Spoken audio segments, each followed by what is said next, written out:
উদাহৰণকেইটাৰে নিজৰ হবিটোৰ বিষয়ে তাৰমানে বৰ্ণনা কৰক মানে উইদাউট এনি ৱৰ্ড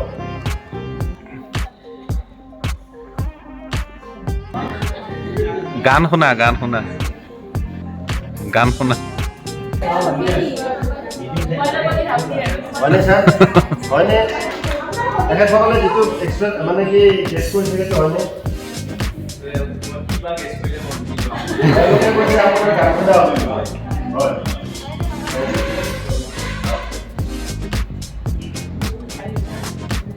কবিতা লিখা কবিতা লিখা বা ধন্যবাদ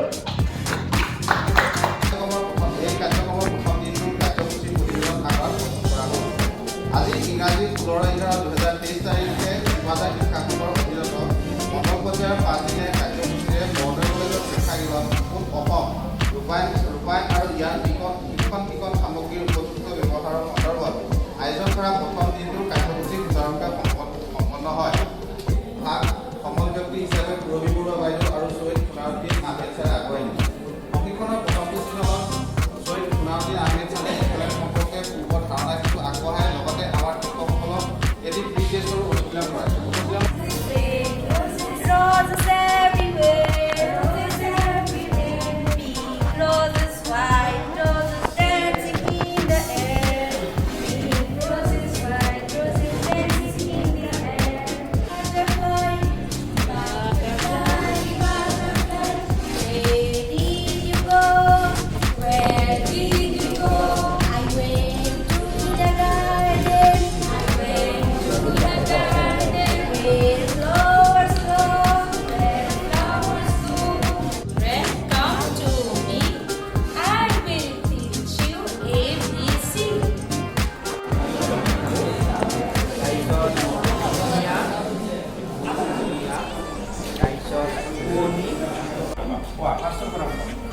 দেওবাৰ সোমবাৰ আৰু মঙ্গলবাৰ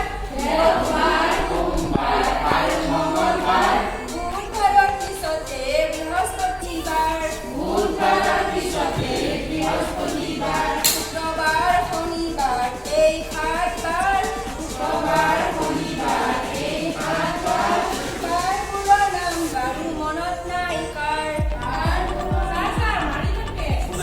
পূৰ্বৱৰ্তী আটাইবোৰ কাৰ্যসূচীৰ ভিতৰত এই পাঠদান প্ৰদৰ্শন কাৰ্যসূচীৰ পৰিৱেশনে শীৰ্ষস্থান দখল কৰিবলৈ সক্ষম হৈছে বুলি আমি ভাবোঁ। কাৰণ পৰ্বৰ পিছতে পলম নকৰি তৎক্ষণাত পৰৱৰ্তী কাৰ্যৰ বাবে সোণাৰুদ্দিন ছাৰে ছেছন আৰম্ভ কৰে। পুনৰ ভিডিঅ' এটি প্ৰদৰ্শন কৰে বিষয় আছিল বিভিন্ন চিত্ৰ যেনে ফুল কলম আদি নিৰ্মাণ কৰা তাকো সম্পূৰ্ণ হাতেৰে নিৰ্মিত কৌশলৰ জৰিয়তে যাক ইংৰাজীত ক্ৰাফ্ট ৱৰ্ক বুলি কোৱা হয়। আৰু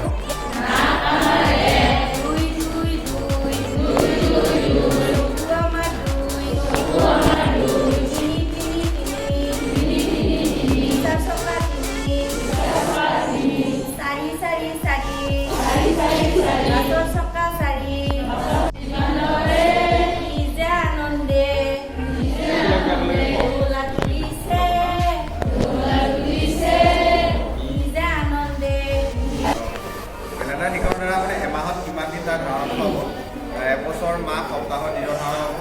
তাৰিখ নিৰ্ণয়ক বাৰৰ বিষয়ে কোনোবা কেলেণ্ডাৰ উল্লেখিত 25 বছৰৰ 15 দিনৰ ধাৰণা আৰু দিনবোৰৰ কথাটো জানিব। কেলেণ্ডাৰ কিছুমান ক্ষেত্ৰত শিক্ষকে হাতত ব্যৱহাৰ দ্বাৰা মাহৰ নাম দিনৰ লেখা আদি ধাৰণা হ'ব পাৰে।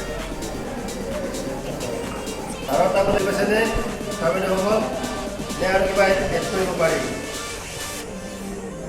সপ্তাহৰ ধাৰণা বাৰৰ ধাৰণা মাহৰ ধাৰণা হয়নে কিন্তু আৰু এটা ধাৰণা তেওঁলোকে শিকিব কোনটো বাৰৰ আগত কোনটো বাৰ কোনটো বাৰৰ পিছত কোনটো বাৰ সেইটো এটা চাপেটো হ'ব তেওঁলোকৰ বা মাহৰ ক্ষেত্ৰতো আগৰ মাহ পিছৰ মাহ এই যিটো ক্ৰম বাদাম ভাজা তোমালোকে দেখিছা গতিকে বাদাম ভাজা খাবৰ কাৰণে 5 টকা এটা দিব লাগিব 50 পইচা বা 1 টকা দিলে নিদিয়ে আৰু ৰঙা মিঠা বুলি আছে ৰঙা চুৰি কৰা মহাপাপ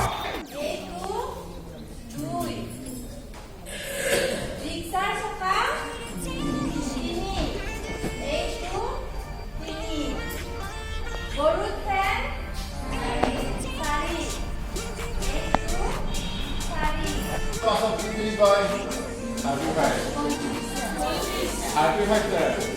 Oh. এতিয়া আমি ইংৰাজীত কওঁ এইটো এটা মিশ্ৰণ বুলি লিখিব আৰু এইফালে আমাৰ দ্বিতীয় এটা লিখিব আৰু চাৰিওফালে আমাৰ বক্ৰকোণ এখন লিখিব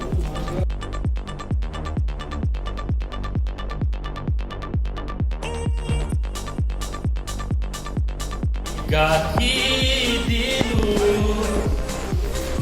গোলাম চিঠি শুনি জনাও বুলি জগতখন